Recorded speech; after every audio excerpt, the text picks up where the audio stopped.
Faith is not a blind belief. It is the strength found in our shared community and the convictions that shape our nation. Welcome to Faith in America, exploring political and patriotic themes for a stronger nation.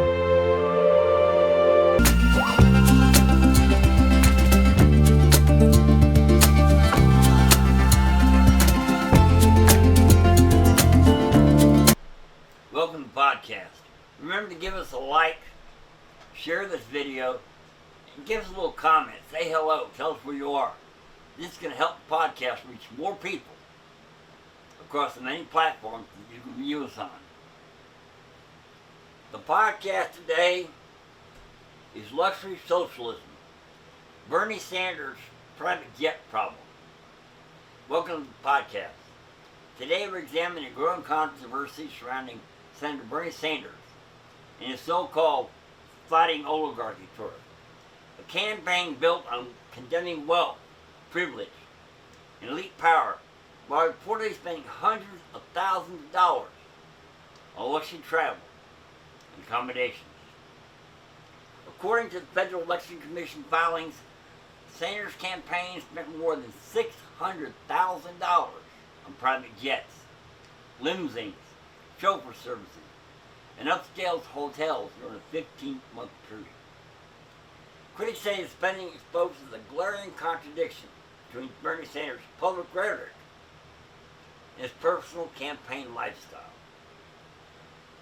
The senator, who rails against billionaires and equality, traveled like a corporate executive while lecturing Americans about economic fairness.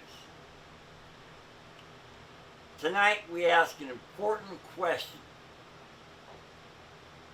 Is this hypocrisy, political necessity, or a deeper example of how power often changes the standards people live by? And what does Scripture say about leaders who demand sacrifice from others while exempting themselves? Federal Election Commission records reportedly show over $562,000 spent on private jet travel, more than $16,000 on limousines and chauffeur services, roughly $29,000 on luxury hotel accommodations, more than $352,000 paid to Ventura Jet alone. Campaign staff staying at upscale hotels, including the Renaissance Chicago Downtown Hotel and the West Strip Manhattan Beach. All while Sanders traveled the country attacking oligarchs, concentrated wealth, and economic elites during dozens of his campaign rallies. To supporters, the spending is justified because of the demands of a national campaign schedule.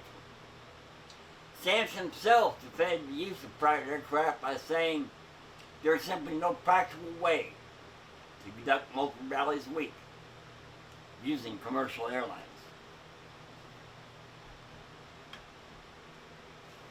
But critics point out that millions of ordinary Americans, including many of his own supporters, struggle to afford groceries, gas, rent, and medical bills while funding campaigns through small dollar donations. That contrast is fueling accusations that the political class operates under a completely different set of rules. This controversy touches a nerve because Americans are increasingly frustrated with what they see as elite hypocrisy. Many politicians condemn wealth while enjoying extraordinary privilege. They attack capitalism while benefiting from it. They demand sacrifice from working people while protecting their own comfort and status. And this is not merely a political issue. It is a moral issue. Jesus repeatedly warned against public figures who spoke one way but lived another. In Matthew 23:3, Christ said, regarding hypocritical leaders, for they preach but do not practice. That verse cuts directly to the heart of this controversy. The issue is not whether travel is necessary. The issue is whether leaders are honest and consistent about the standards they impose on others. If private jets are acceptable for political elites, are they also acceptable for successful business owners? If luxury accommodations are justified for one's mission, why are wealthy Americans constantly portrayed as immoral simply for enjoying success? These are questions many voters should and are beginning to ask. The Bible does not teach that wealth itself is evil. Scripture condemns greed, corruption, oppression, and the love of money, not honest prosperity. Abraham was wealthy. Job was wealthy. King David possessed enormous riches. Even Joseph of Arimathea, who buried Jesus, was described as a rich man. The issue is integrity and stewardship. 1 Timothy 6:10 says, "The love of money is the root of all evil." Notice Scripture does not say money itself is evil. The danger comes when leaders use moral language to manipulate others while exempting themselves from accountability. The Bible strongly condemns unequal standards. Romans 2:21 asks us, "You therefore who teach another, do you not teach yourself?" That question echoes loudly in modern politics. This story also reflects something larger happening across America. There's growing distrust towards political elites on both sides of the aisle.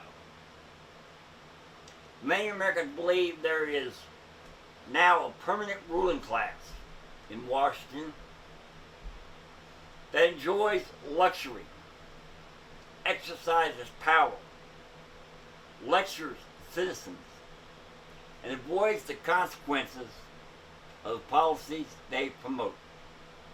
Whether it involves climate activists flying private jets, lawmakers advocating restrictions while living behind armed security, or millionaire politicians condemning wealth accumulation, voters increasingly see inconsistency. And inconsistency destroys credibility. Proverbs 11:3 says, "The integrity of the upright shall guide them."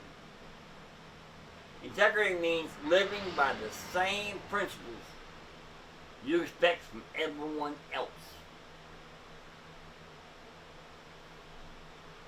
Here's my final thoughts.